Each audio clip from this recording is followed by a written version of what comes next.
O presidente dos Estados Unidos, Donald Trump, cumpriu a promessa e aumentou ainda mais as tarifas à China em um novo capítulo da guerra comercial. Assunto para o nosso correspondente Luca Bassani, com as últimas informações, todas as repercussões, a cada dia uma novidade. Bem-vindo, Luca, bom trabalho. Cada dia é uma novidade, um novo tremor no mundo financeiro e econômico. Tiago, boa noite a você, a todos que nos acompanham.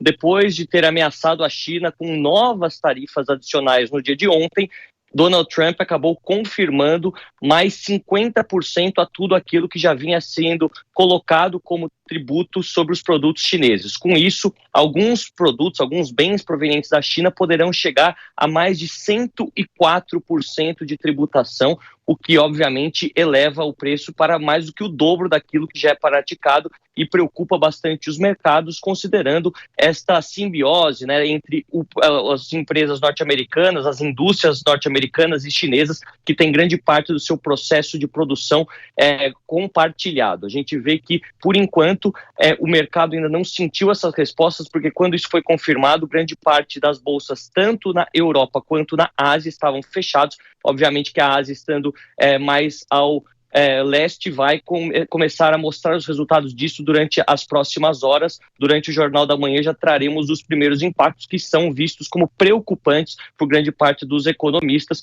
considerando aí a dobra da aposta, literalmente, quando a gente vê o Donald Trump confirmando todos esses detalhes.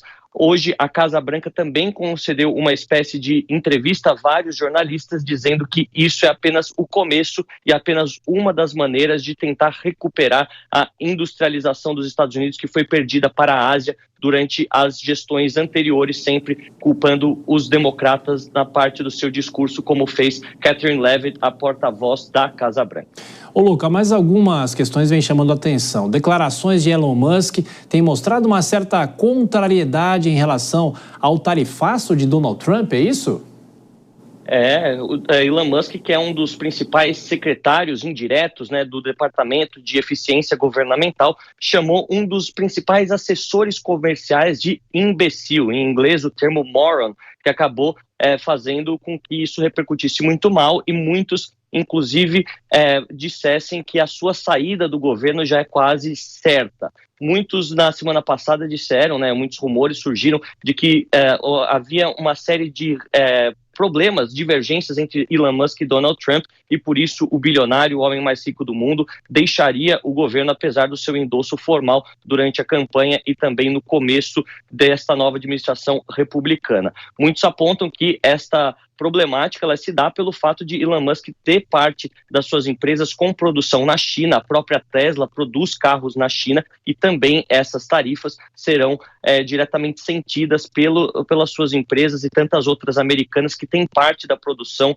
no grande gigante asiático, né? A gente vê que isso, por enquanto, não foi confirmado na questão da saída de Musk do governo, mas com certeza é um fato para a gente observar, considerando que é uma figura que tem grande capital político também e ajudou Donald Trump a se eleger. Essa especulação já está rodando há algumas semanas, a gente continua acompanhando. Ô, Luca, eu pergunto para você o seguinte: o vice-presidente dos Estados Unidos também fez comentários, só que em relação aos chineses. O que ele disse são comentários que também não caíram bem. Não caíram nada bem, um vice-presidente chamando os chineses de camponeses. Eu abro aspas para citar literalmente o que ele disse. Nós pegamos dinheiro emprestado de camponeses chineses para comprar as coisas que esses camponeses chineses fabricam. Uma fala que foi taxada como muito desrespeitosa. A China respondeu prontamente dizendo: é surpreendente e triste ouvir comentários tão ignorantes e desrespeitosos do vice-presidente dos Estados Unidos. J.D. Vance já é uma figura bastante polêmica que, quando veio aqui em Munique, aqui na Europa, já fez discursos bastante disruptivos, também ofendendo diretamente grande parte das lideranças europeias. Ele falou da mesma maneira ríspida com Volodymyr Zelensky e agora sobe o tom para a China. Tudo indica que esta guerra comercial, que está apenas no começo, poderá se intensificar também no campo diplomático, podendo causar grandes entraves nessas nações que necessitam da cooperação para fazer a economia global girar. Obviamente que nós, vindo de um país que está adjacente a tudo isso, podemos sentir os impactos. Hoje o dólar já chegou a patamares muito altos e por isso ficaremos aqui observando todas as repercussões, Thiago. Então aguardando o capítulo de amanhã, não é, Luca Bassani? Boa quarta-feira para você, a gente volta a se falar. E a cada dia uma novidade sobre o tarifaço do governo dos Estados Unidos e hoje foi o revide à China. No Jornal Jovem Pan, análise do mestre em Relações Internacionais, Urian Fancelli, professor chegando mais uma vez aqui com a gente, falando sobre a guerra comercial que pode atingir um nível impossível, professor, de se prever. Cada dia uma novidade em relação a isso, como a gente falava agora há pouco com o Luca Bassani. Bem-vindo, professor, mais uma vez. Boa noite. Oi, Thiago, boa noite. É isso mesmo, né? O primeiro ponto é que o que está acontecendo vai muito além de uma simples guerra comercial. Quando nós falamos de uma guerra comercial, nós falamos de países tentando, por meio do comércio, vencer algum tipo de disputa econômica. Mas a disputa aqui, ela é mais ampla. Ela se trata de uma luta por hegemonia global, por narrativa, por quem, entre Estados Unidos e China, vai conquistar não apenas legitimidade interna, mas também autoridade externa. Então, de um lado, temos dois líderes com perfil de strongman, são essas personalidades que tentam se colocar como líderes fortes, tanto o Xi Jinping na China quanto o Trump do outro lado. Desde o início do governo, o Xi Jinping vem tentando construir uma imagem de salvador nacional e qualquer sinal de recuo que ele der agora pode ser interpretado como fraqueza, comprometendo aí a sua autoridade dentro do país, né? Ele que se promove em cima desse nacionalismo econômico. E do outro lado, o Trump, né? Vale a gente lembrar que esse conceito de tarifaço não é algo que ele defende desde o primeiro mandato apenas, mas já há muitas décadas, desde da década de 80, que ele apresenta isso tudo como uma solução, e agora é o momento para ele tentar mostrar que isso vai dar certo como algo para ser implementado na política americana. Agora, em relação ao nível que essa guerra comercial vai atingir, por enquanto, ainda é impossível de prever, porque a gente não sabe até que ponto os dois países, tanto China quanto Estados Unidos, estão dispostos aí para vencer essa guerra. Se por um lado o Xi ele preparou a China justamente para esse momento, promovendo aí desde 2012 um desenvolvimento tecnológico para blindar a China, por outro, enfim, a gente não sabe até onde vai tudo isso. O desafio, eu acho, só para concluir, vai ser a China revidar sem que isso sabote a sua própria economia. Agora, Urian, e esse fogo amigo dentro do próprio governo, né? Elon Musk demonstra descontentamento com o tarifaço e até atacou o principal assessor comercial do presidente. Muito se fala que ele já estaria de malas prontas para deixar o governo, mas nunca deixaria, talvez, de ser um conselheiro do presidente. É isso? Você concorda?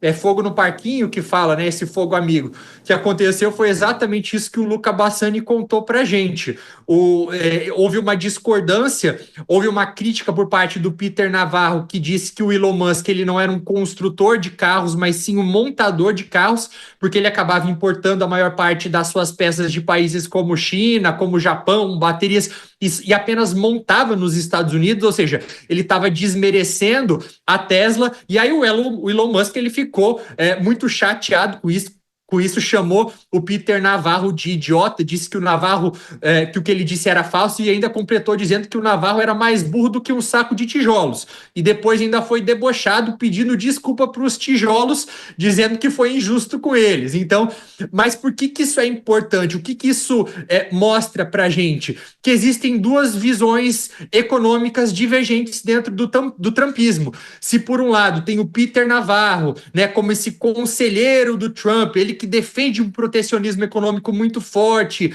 tarifas para o mundo inteiro. Por outro, o Elon Musk, ele mostra que ele é completamente contra isso. Até no sábado, o Elon Musk participou de um evento organizado pelo Partido Nacionalista Italiano Liga, na Itália, E ele falou que ele tinha vontade que os Estados Unidos, inclusive, fizessem uma zona de livre comércio com a Europa e não impusesse tarifas. Então, realmente, há divergências que ficam cada vez mais evidentes e vamos ver até quando vai durar, né? As ações da Tesla já perderam 1/3 do valor apenas nesses 2 primeiros meses do governo Trump. E há muita especulação, não é, Orian, sobre o que a China pode fazer a partir de agora, até mesmo a possibilidade de banir os filmes americanos do país, o que seria um baque, obviamente, para a indústria cinematográfica dos Estados Unidos. E também tem uma discussão, ou até uma declaração do presidente Donald Trump, ou da Casa Branca, dizendo que, olha, 70 países já procuraram os Estados Unidos para negociar. A gente não sabe até que ponto que isso é verdade, né? Acredito que muitos países de fato já procuraram, então a gente está vendo os países tomando abordagens diferentes. Um deles, talvez aí o principal exemplo seja o Japão, foi o primeiro grande país a obter um canal prioritário com a administração Trump. Depois também tem uma delegação da Coreia do Sul que está a caminho de Washington para ver se consegue alguma coisa.